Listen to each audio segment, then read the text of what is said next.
Hi guys, excel in office എന്നാണ്. QR കോഡുകൾക്ക് ഇന്നത്തെ നമ്മുടെ ജീവിതത്തിലുള്ള പ്രാധാന്യം എല്ലാവർക്കും അറിവുള്ളതാണല്ലോ. ഇന്നത്തെ വീഡിയോയിൽ എക്സൽ ഇൻ ഓഫീസ് എന്ന എൻ്റെ ചാനലിൻ്റെ പേരിന് കറസ്പോണ്ടിങ് ആയി QR കോഡ് ജനറേറ്റ് ചെയ്യുന്നത് എങ്ങനെയെന്ന് നോക്കാം. അതിനായി ഫയൽ ടാബിലെ ഗെറ്റ് ആഡിൻസിൽ നിന്നും QR ഫോർ ഓഫീസ് എന്ന ആഡിൻ സെർച്ച് ചെയ്ത് ആഡ് ചെയ്യുക.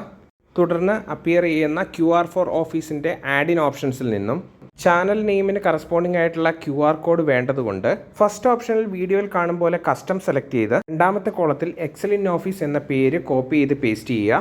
QR കോഡിൻ്റെ രണ്ടാമത്തെ ഓപ്ഷൻസിൽ നിന്ന് colour, background, size, error correction എന്നിവ ആവശ്യാനുസരണം സെലക്ട് ചെയ്ത് പ്രിവ്യൂ നോക്കി ഓക്കെ ആണെങ്കിൽ ഇൻസേർട്ട് ബട്ടണിൽ ക്ലിക്ക് ചെയ്യാം. അപ്പോൾ ഇതുപോലൊരു QR കോഡ് വർക്ക്ഷീറ്റിൽ ജനറേറ്റ് ആയതായി കാണാം. ഈ QR കോഡ് സ്കാൻ ചെയ്യുകയാണെങ്കിൽ എക്സൽ ഇൻ ഓഫീസ് എന്ന ചാനൽ നെയിം നമുക്ക് കാണാവുന്നതാണ്.